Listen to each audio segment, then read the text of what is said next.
Ladies and gentlemen, good day and welcome to the PVR INOX Ltd Q2 FY25 Results Conference Call hosted by Axis Capital Ltd. As a reminder, all participants' lines will be in the listen-only mode, and there will be an opportunity for you to ask questions after the presentation concludes. Should you need assistance during this conference call, please signal an operator by pressing star, then zero on your touch-tone phone. Please note that this conference is being recorded. I now hand the conference over to Mr. Ankur Periwal from Axis Capital Ltd. Thank you, and over to you, sir. Thank you, Neha. Good afternoon, friends, and welcome to PVR INOX Ltd Q2 and H1 FY25 post-result earnings call. The call will start with a brief management discussion on the earnings performance, followed by an interactive Q&A session. PVR INOX management will be represented by Mr. Sanjeev Kumar, Executive Director, Mr. Gaurav Sharma, Chief Financial Officer, and other senior management personnel. Over to Mr. Sanjeev for his initial comments. Thank you very much. Dear all, I'd like to invite you all to discuss the unaudited results for the quarter and the half-year ending September 30th, 2024. We uploaded the earnings presentation and the results on our company's and the stock exchange's website earlier today, and I hope you've had a chance to review them. Box office collections during the quarter saw a 40% sequential increase driven by a strong bounce back in Bollywood, led by the record-breaking success of 3-2, now the highest grossing Hindi film of all time. This surge was further boosted by Kalki's strong performance in both Hindi and Telugu markets, as well as the exceptional success of Deadpool and Wolverine, which became the highest grossing R-rated movie worldwide, earning $1.3 billion at the global box office. Our strategy of re-releasing older films has been highly successful, contributing nearly 6% of admissions during the quarter. Re-releases offer consumers additional choices during leaner periods for a big screen experience. The strong box office performance of both new releases and older classics demonstrates that good quality content is the primary factor that drives cinema attendance. This also reaffirms the profound love of Indian audiences for cinematic experiences. We celebrated the National Cinema Day on 20th September, which saw an overwhelming response.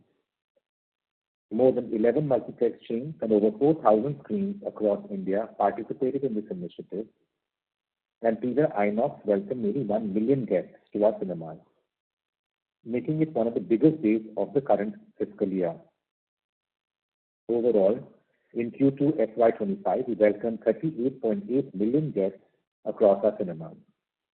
In terms of the financial results for the quarter, the following numbers are after adjusting for the impact of Ind AS 116 on lease accounting. Total revenue for the quarter was 1,642 crores, EBITDA 207 crores, and PAT was at 22 crores, as compared to a revenue of 2,020 crores, EBITDA of 447 crores, and a PAT of 207 crores in the same period last year.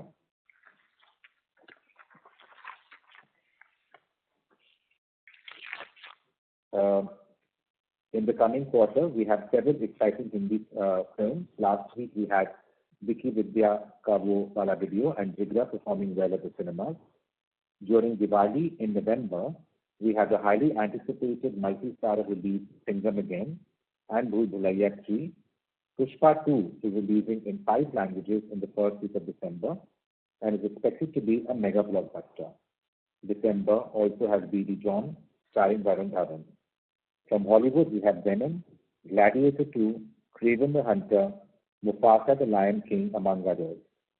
And in regional languages, we have Kungva, which is again a multilingual language release. We are highly focused on executing our strategy of driving free cash flow generation, improving return matrix, and reducing debt.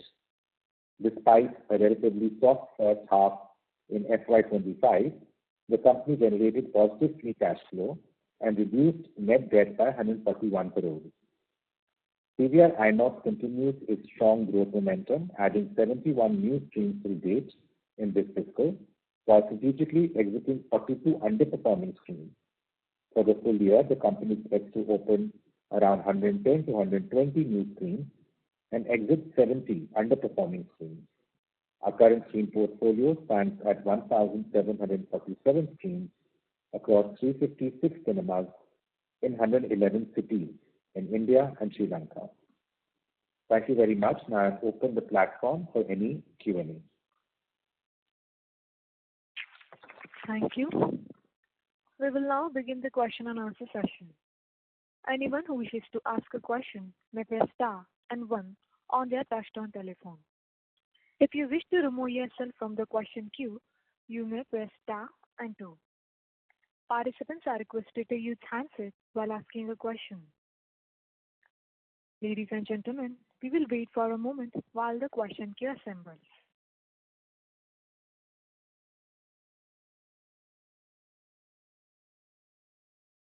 The first question is from the line of Avnish Roy from Nuvama Wealth.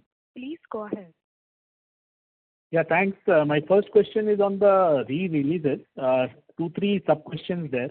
One is when I see PVR share versus the India share, it's ranging from 50% to 95% in the 3 movies where you have given the data. So wanted to understand why we have such a range. Maybe because some are only in your screens and may not be widespread. So wanted to understand what is the science behind this. Second is in a year, how many movies would you be doing in terms of re-releases? For example, October month, again, the current month, Bollywood scheduling seems again quite weak. So are you planning some re-releases again right now? Third is in terms of variable cost, I understand you have got 6% admissions from re-releases. But in terms of variable cost and occupancy, if you could give some data, do you make good profits here, or it's more of a marketing exercise to increase the movie overall consumption habit as such?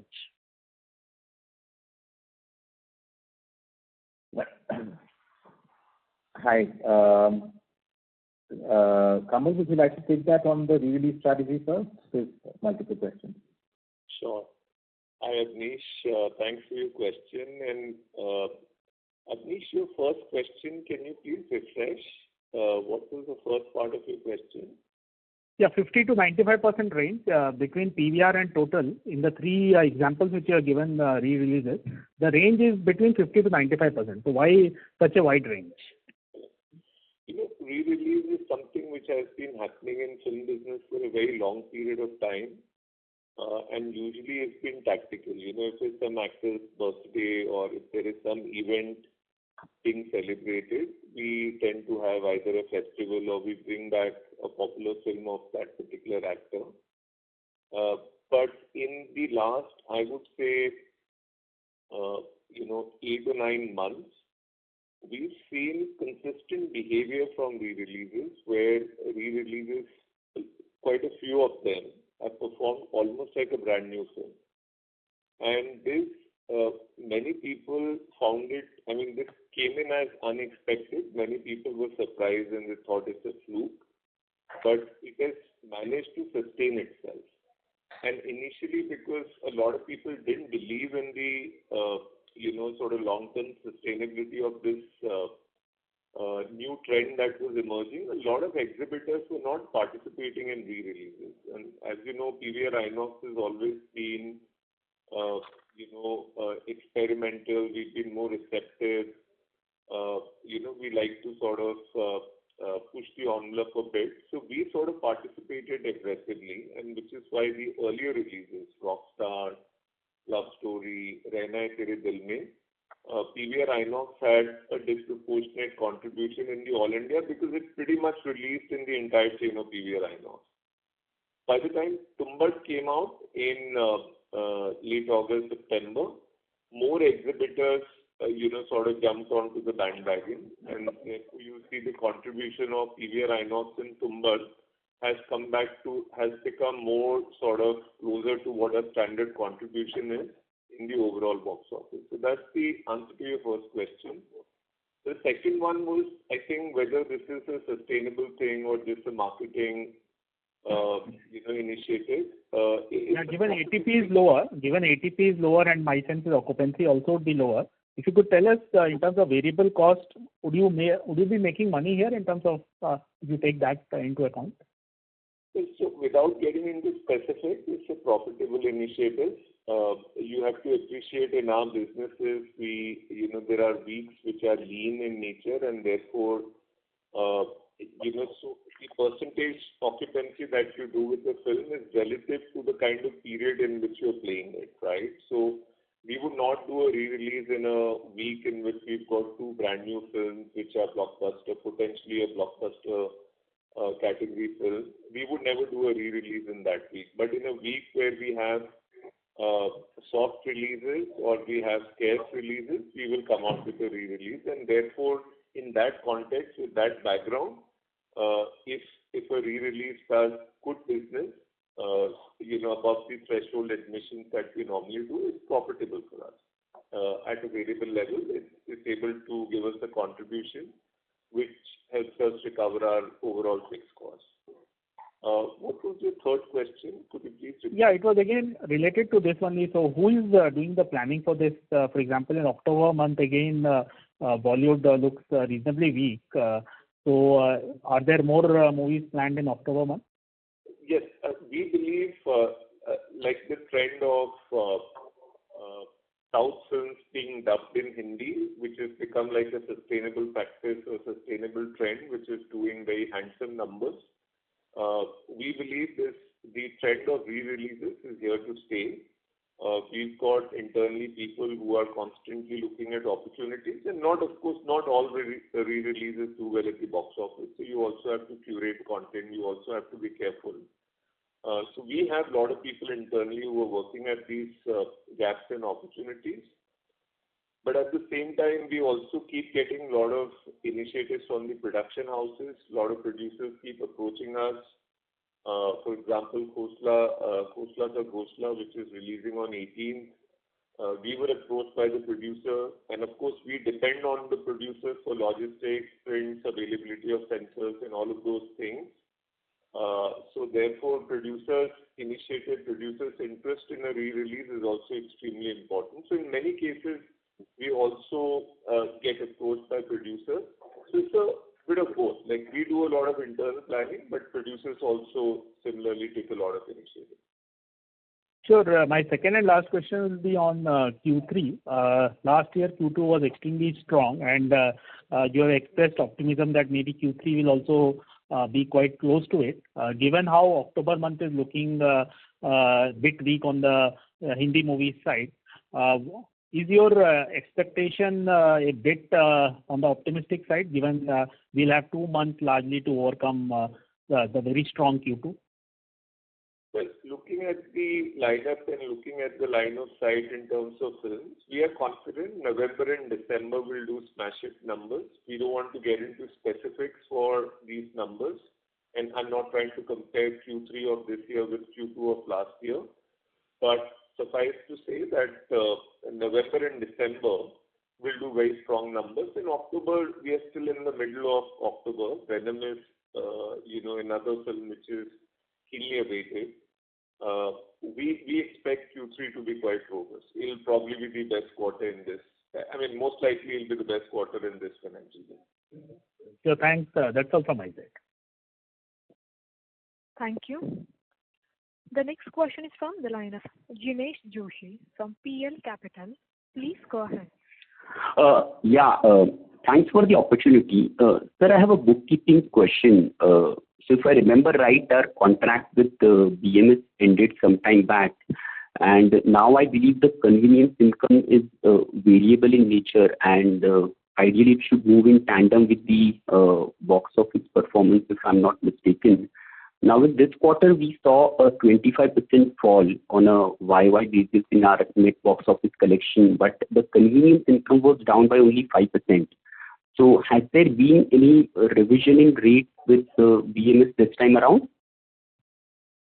Hi, Dinesh. Gaurav here. Let me take that question.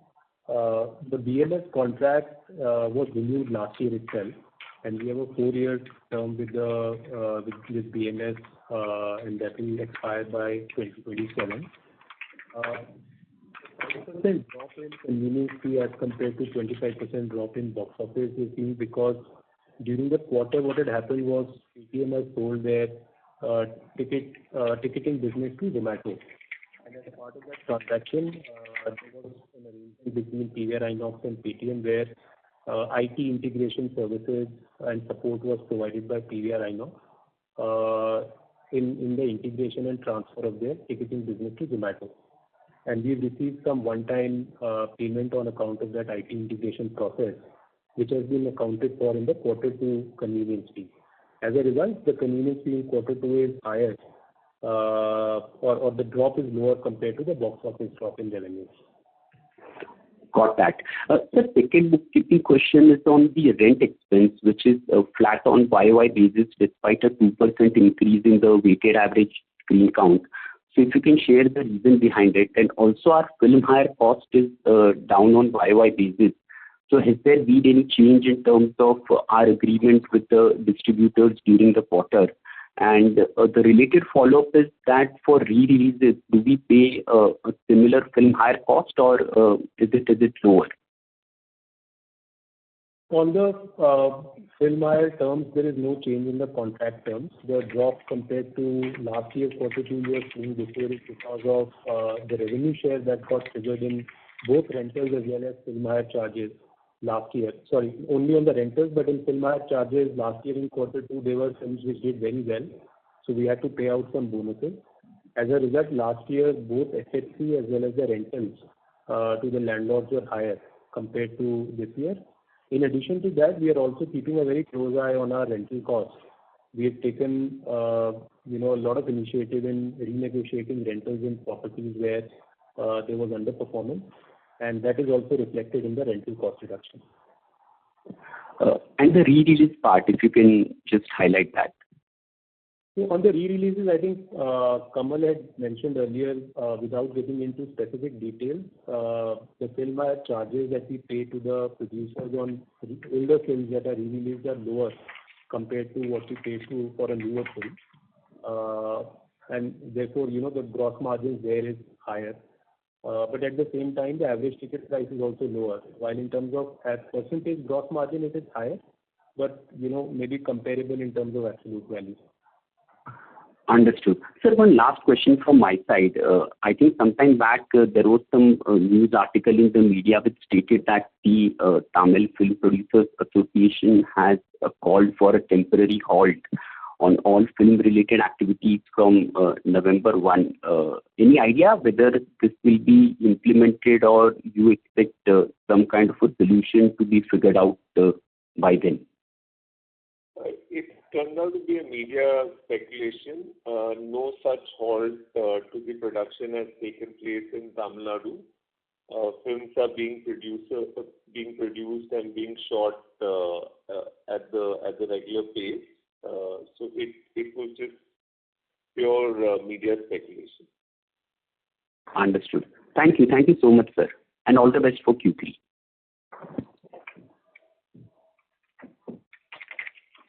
Thank you. The next question is from the line of Abhishek Kumar from JM Financial. Please go ahead. Yeah, hi. Good afternoon, and thanks for taking my question. See, this quarter in many ways, represent a typical probably period for us where a couple of months were very strong, 1 month was relatively soft. We did reruns, etc. And still, after all that, the occupancy, for the quarter was 25.7%. So is that the new normal that we should look at in the movie exhibition business? Because obviously we can't expect, every quarter to be like Q2 of last year or Q3 of this year. So just your view on, what should be the new normal for occupancy, and if it has to go up on a sustainable basis, what would it take, for the occupancies to move up? Kamal, you would like to take that? Sure.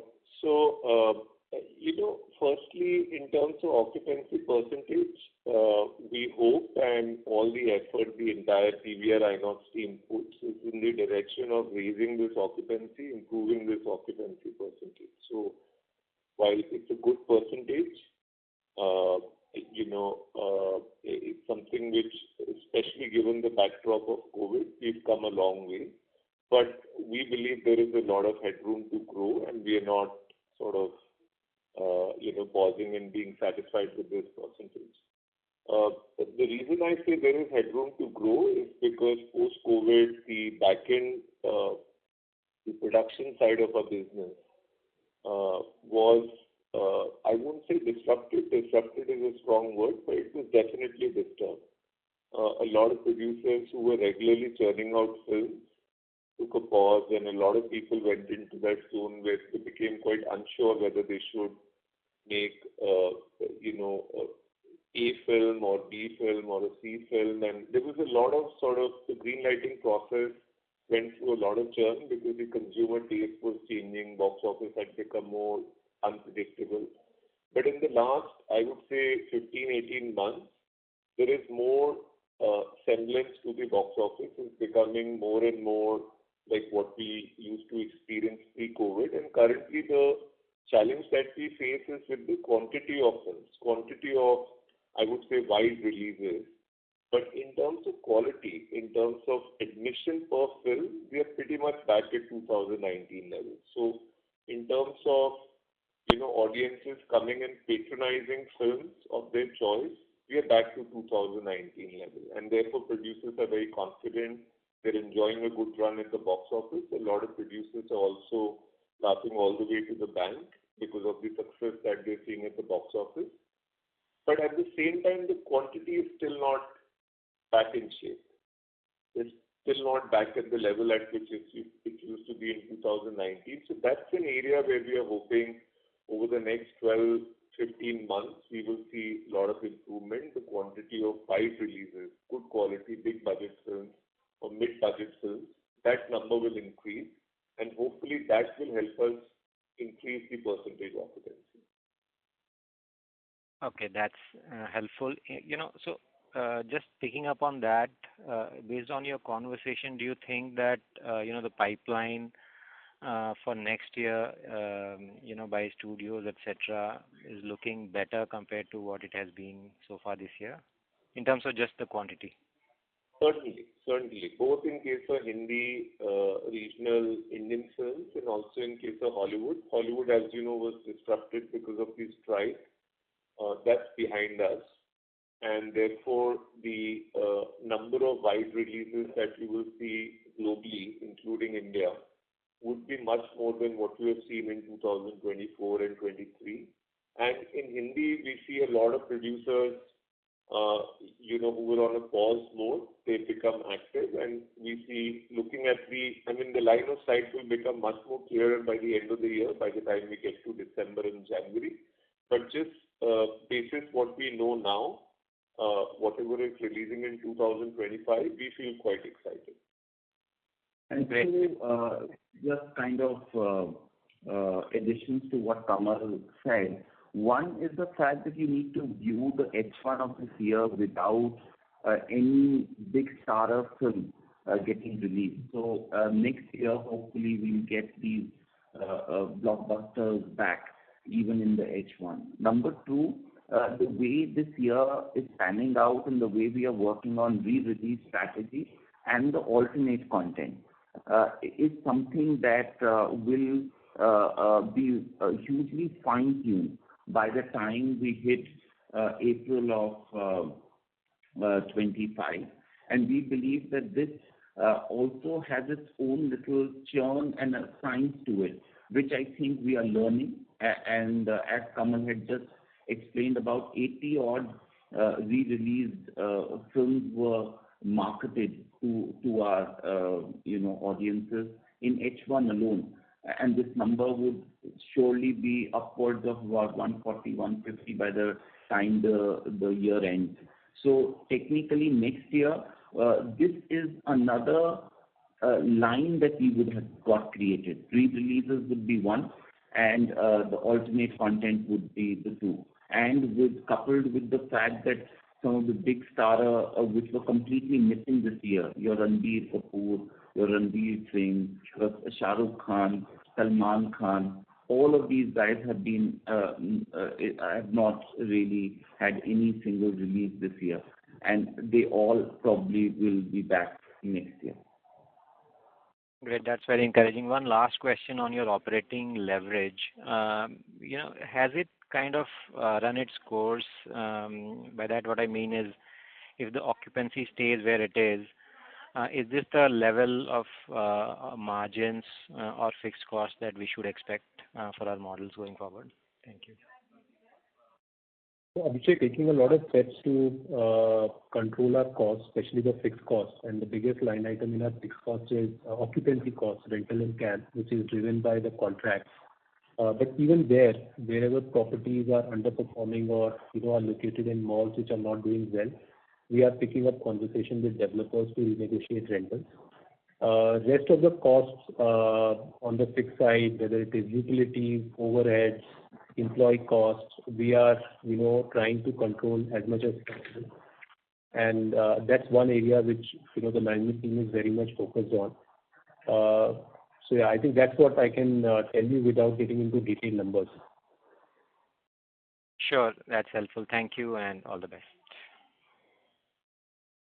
Thank you. The next question is from the line of Arun Prasad from Avendus Spark. Please go ahead. Good evening. Thanks for the opportunity. My first question is on the F&B spends. If you look at this metric for last 4 to 5 quarters, we are more or less, this number is more or less stable. So have we reached kind of a maximum that we can extract out of the footfalls without the price increase? Is it from here the way forward is to only the price increase, or how we should think about it on this line item? No, there is a long way to go still. We believe that our SPH has a huge headroom to grow. The H1 really, you're right, has been a bit staggered in terms of when you compare it with last year, but there are reasons around it. There were huge blockbuster films last year, and that too Hollywood films, which drove SPH brilliantly well, because Hollywood normally gets high propensity customers to our the top line of the cinema. So because of Hollywood films, because of the fact that we have had muted ATPs, SPH has largely been in line with that. Apart from that, we've also done Cinema's Lovers Day, which has also brings down the SPH drastically for that month, because roughly about 10% of the total month's footfall hits the cinemas on one day. So having said that, we believe that there's a huge headroom. There's a lot of innovation that is happening. We are also looking at different formats within F&B to be able to take the group forward. But this year, clearly, given the fact that last year we grew fairly sharply, there will be a little bit of a pressure on SPH, but come next year, I think this will really explode. Okay, understood. Fair enough. And secondly, we spoke about the closing of the non-performing screens. Can you help us understand? Obviously, we will be closing only if, say, obviously for the malls which are deliberated, you will be closing no matter what is the rental is. But in those cases where the closure is because of the mall is good, but you close it because of the non-performance, that part of the operation is closure is done, or still it is an ongoing process? I think the strategy on the closure of underperforming screens is mainly because we are a mature company with almost 20-25 years of operations. A lot of cinemas are now, which were opened maybe 15, 20 years back, are located in malls which have lived their life. So as a regular process, we will evaluate our entire portfolio every year, and we will. The endeavor is to improve profitability of the business and exit properties which are consistently not doing well because of the mall issue or the location issue, or the catchment has become over penetrated. So I think while this year we have identified about 70 odd screens for exit, but going forward, maybe about 1 to 2% of our portfolio will undergo a churn, where we will replace older screens with newer properties in those locations. Okay. Actually, what I was trying to understand is what percentage of our, say, underperforming screens is yet to be renegotiated for any rentals, if other than the mall, there is a closure of the mall, or other than the location issues. And I mean, apart from that, is there any scope? We have, say, still some 30-40% of properties which is not yet renegotiated, but that will lead to a better rental cost control going forward. That kind of a commentary, can you just give some understanding for us? So, as I said, Arun, I think this is a continuous exercise. We evaluate our entire portfolio on a regular basis. While we are not chasing any target in terms of closures, but wherever we are identifying locations which are not doing well, we are picking up discussions with the landlords or the mall developers to renegotiate the rentals or figure out some operating efficiencies to turn around that location. Having said that, I think going forward, it's going to be a continuous exercise. There is no specific percentage of closures, or there is no specific property that we are wanting specifically to exit.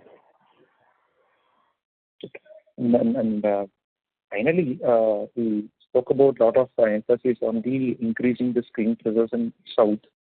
South is obviously beyond the top cities.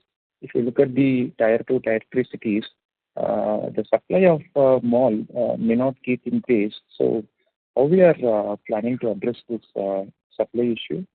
Because obviously we will need some kind of developer support to increase our screen share in the South. Yeah. So, wherever the malls are coming in, there we are going in. You addressed it right in terms of, your question is right in terms of suggesting that there are not too many malls coming up in the interiors of smaller towns in the South. But this is changing very fast, from Cuddalore to other small cities like Tirunelveli. Many small cities in South are now coming up with shopping centers or malls which are housing cinemas. And that is where we are going. Besides that, we are also, using the push factor to reach out to developers in these small towns, suggesting them for malls wherein we can house the cinemas, looking at the economic viability of the complete shopping center. And that is working favorably for us.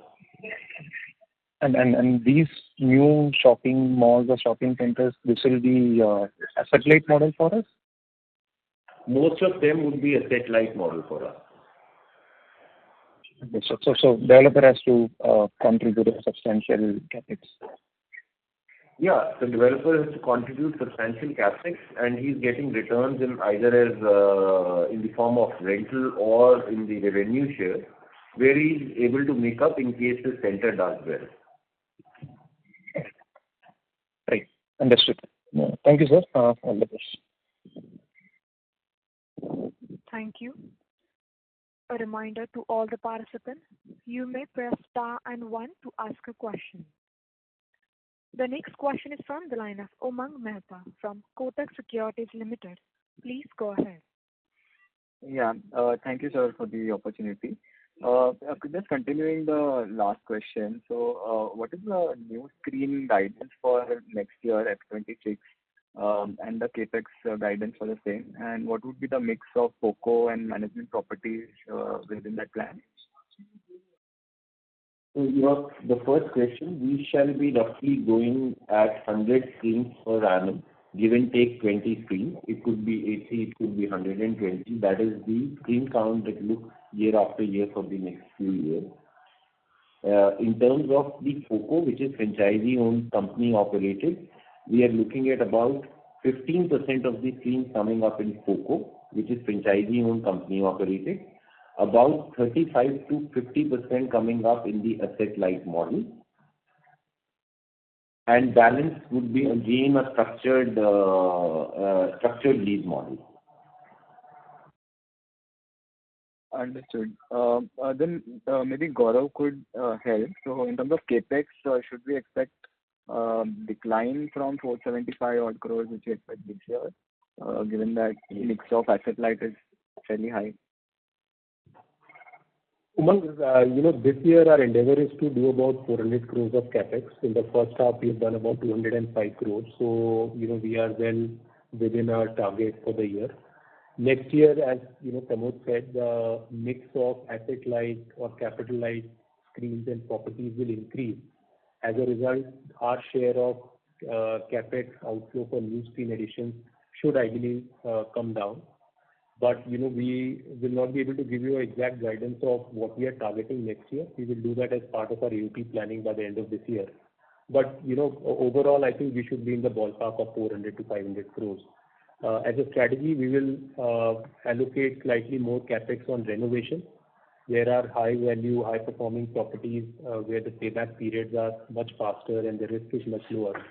So some incremental capex allocation will be towards the renovation side. Understood. Makes sense. And just the second question, which is not related to your core business, but on the food delivery business of PVR Cafe. Anything you can share on that? Any current scale, plans to scale it up, or anything on that? So that's on course. We still need a lot of work to be done on that, because when we work with Zomato and Swiggy, there we realize that given the fact that cinemas are on the third floor, our deliveries tend to get a bit delayed. The walkers need to come to the third floor to collect. So while in South we're doing some brisk business around home delivery, because a lot of cinemas do manage to get the food down to the box office where it's very easily collectible. But overall, I would say that we still have to crack this model fully and perhaps set up dark kitchens under the name of PVR Cafe to be able to deliver. Delivering from cinema will always give us an incremental food sales or an SPH, but it could only be limited to an X amount, and we need to relook at the delivery model completely there. Got it. This is very helpful. Thanks a lot and all the best. Thank you. The next question is from the line of Naveen Baid from Nuvama Asset Management. Please go ahead. Yeah, thank you for the opportunity, sir.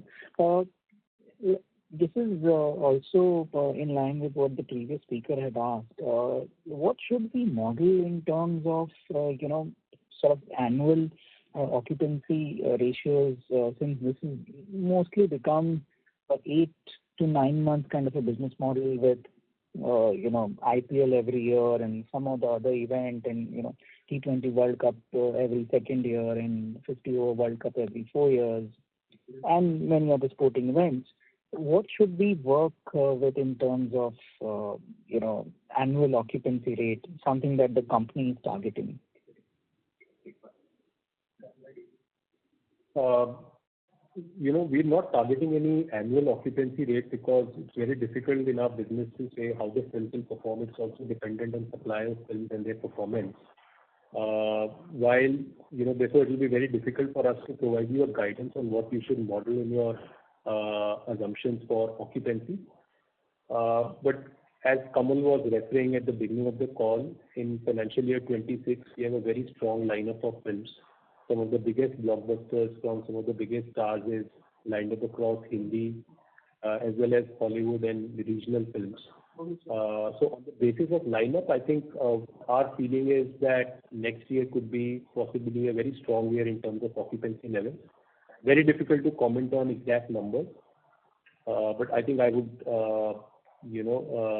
restrict to that. Kamal, you would like to add anything? Yeah, no, I think you've covered it well. I would only add to what Gaurav is saying, that this point that you raised about World Cup and IPL or some other sporting event or some other global event which could impact the release schedule in India.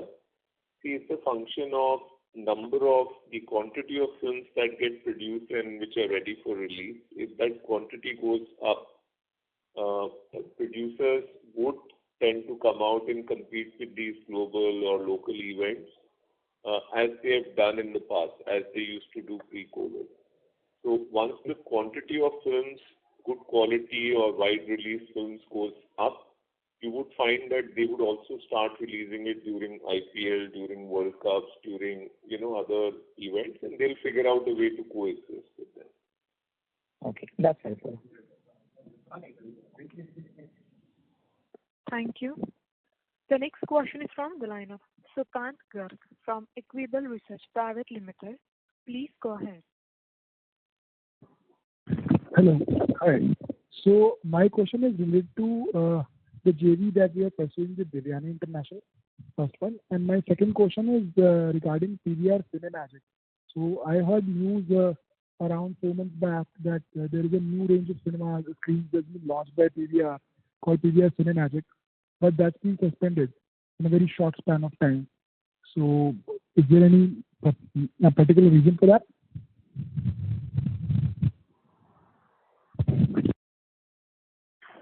Sorry, can you repeat your question on the food court? What exactly you're speaking? So my first question is the state of the JV with Devyani International, when it is going to be launched, when it is expected to be launched.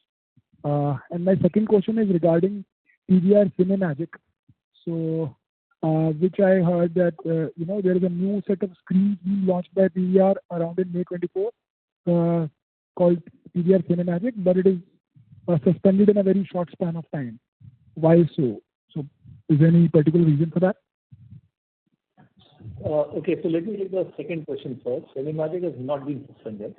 Those 4 screens we're changing the interior. We're doing some changes after we've got some feedback from the guests. So just to assure you that Cinemagic has not been suspended and we'll be opening it soon. So that's first. Secondly, with Devyani, our joint venture is concerned, it's on track. And we are hoping to open the first food court in December. So we are working towards it, that's the endeavor. And we all are working to ensure that the first food court opens by December. Just to follow up on that, for PVR Cinemagic, are we planning to expand that also in other parts of the country, or it is just going to be remain in a very specific concept as a experimental exercise? Yeah, Cinemagic would expand to different parts of the country wherever the demographics permit us to do so. So it's conceptually a little different from the other cinemas, and it will expand into the other parts of the country also. Thank you. Thank you very much. That's all from my side. Thank you. The next question is from the line of Ketan Athavale from Robo Capital. Please go ahead. Hello, sir. Thank you for the opportunity. I just wanted to know pre-Ind AS EBITDA guidance. Sorry to interrupt you, sir. I request you to use the handset, please. Yeah, I'm on handset, right? Am I audible now? Hello? We can't hear you. It's not, we can't hear you. No, you are not. Okay, I will come back in the queue. Thank you. The next question is from the line of Nitin Sharma from Seabug Private Limited. Please go ahead. Yeah, thanks for taking my question. Firstly, can you please point out how many of these closed screen in the first half include premium format?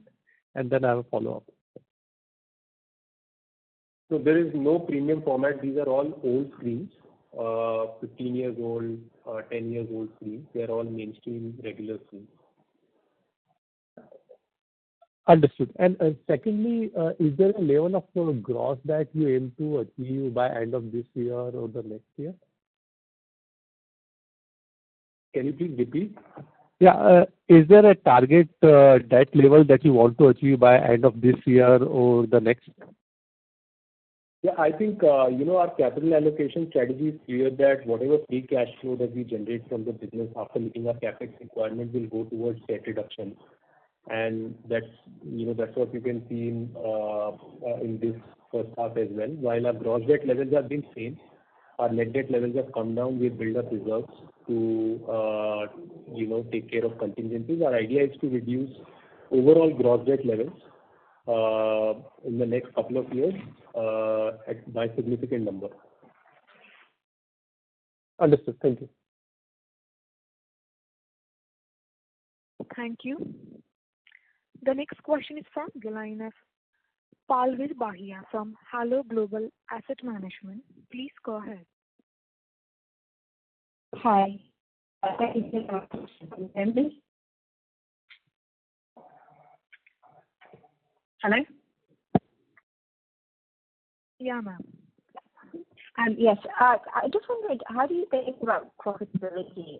Just going back to an earlier question, you're at sort of 25%, give or take, on a relatively good quarter. I appreciate what you're saying about next year, but again, that's very much reliant on the supply of new films and the success of those. In terms of how you're modeling your business, how should we and how do you think about the sort of ongoing profitability?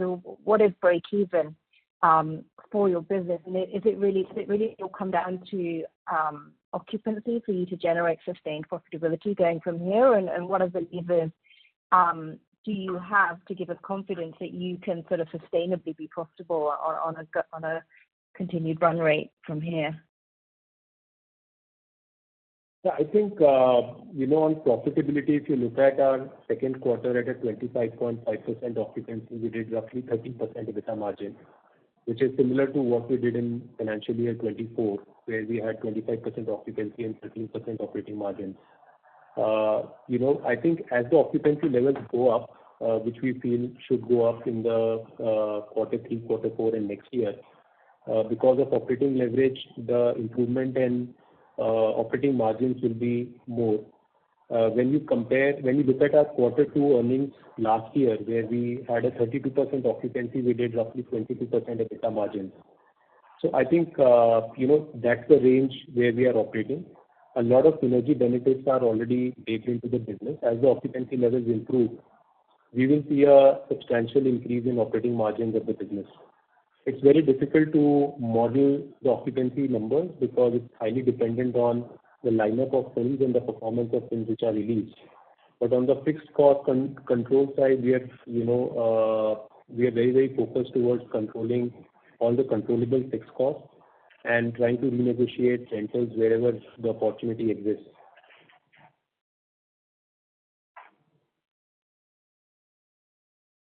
Okay, thank you. It's difficult as analysts to try and just put in an occupancy number which is higher given the trend at the moment. And I appreciate we've had a lot of disruptions, COVID, the election, but now there's still a lot of hope.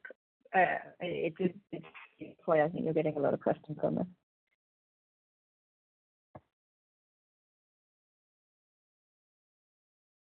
this. Thank you for your time.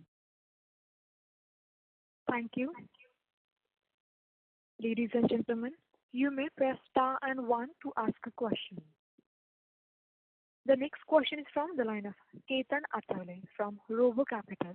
Please go ahead. Hello, sir. Am I audible now? Yes, we can hear you. Yeah. I just wanted a pre-Ind AS EBITDA guidance.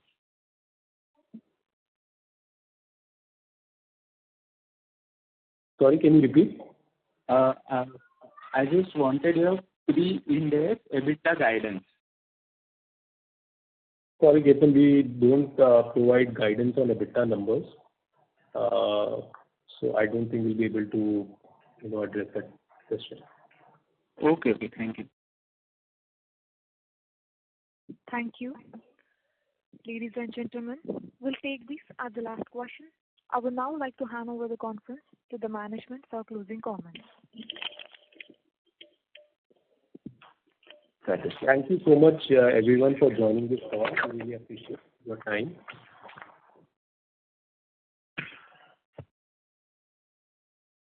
Thank you.